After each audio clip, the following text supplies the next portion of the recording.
Assalamualaikum warahmatullahi wabarakatuh. Sebelumnya izinkan saya memperkenalkan diri terlebih dahulu. Perkenalkan, nama saya Putri Kumaira Ahmad. Saya dari kelas A semester 2, jurusan Ilmu Hukum dan Kemasyarakatan, Prodi PPKN dengan NIM 2214-23028. Tujuan saya membuat video ini yaitu untuk memenuhi mata kuliah TIK dalam pembelajaran PPKN. Tanggapan saya tentang video ini adalah, video ini menceritakan tentang soal dugaan potensi kecurangan dalam proses pemilu Pilpres 2024. Dan saya juga menanggapi bahwa yang mana kekuasaan telah digunakan untuk tujuan memenangkan pemilu dan merusak tatanan demokrasi.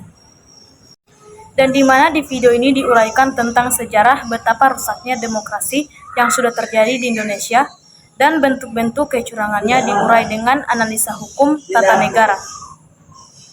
Dan yang telah diamati dalam video itu bahwa pasal 6A ayat 3 Undang-Undang 1945 menjelaskan soal syarat satu putaran bagi seorang calon presiden dapat terpilih melalui syaratnya, yaitu mereka harus memperoleh lebih 50% suara dan harus memenangkan sebaran dari wilayah 20 provinsi.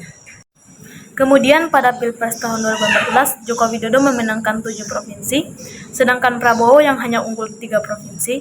Kemudian di Pilpres tahun 2019, Presiden Jokowi hanya memenangkan 4 provinsi, dan Prabowo berhasil unggul di 6 provinsi.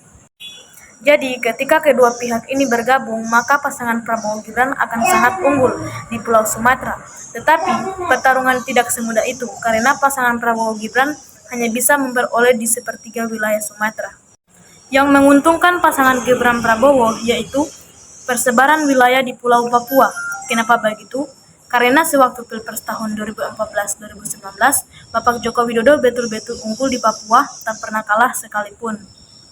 Dan dari sekian banyak pendukung Pilpres di tahun 2024 ini, banyak kampanye yang sudah terjadi. Kenapa bisa? Karena Presiden Joko Widodo berpolitik tentang adanya kampanye, dan seharusnya itu tidak terjadi, karena sebagian presiden itu harus menyimpan hak pilihnya, bukan untuk bermain politik sana-sini. Terlalu banyak kurangan atas cawapres di tahun 2024 ini. Salah satunya yaitu menggunakan aset negara saat kampanye, yang seharusnya tidak diperbolehkan. Jadi kesimpulannya, di setiap cawapres dari tahun kemarin sampai tahun ini, di tahun 2024 ini, banyak persaingan politik dan perebutan kekuasaan, dan sudah banyak kekurangan dan mata pada pihak yang memegang satu pilihan. Dalam Pilpres cawapres di tahun 2024 ini sudah banyak terjadi pelanggaran, yaitu 1. Sudah terbukti banyak partai-partai yang korupsi. 2. Adanya cawapres memakai aset negara. 3. Dan cawapres di saat kampanye sudah melanggar aturan atau peringatan yang ada. 4.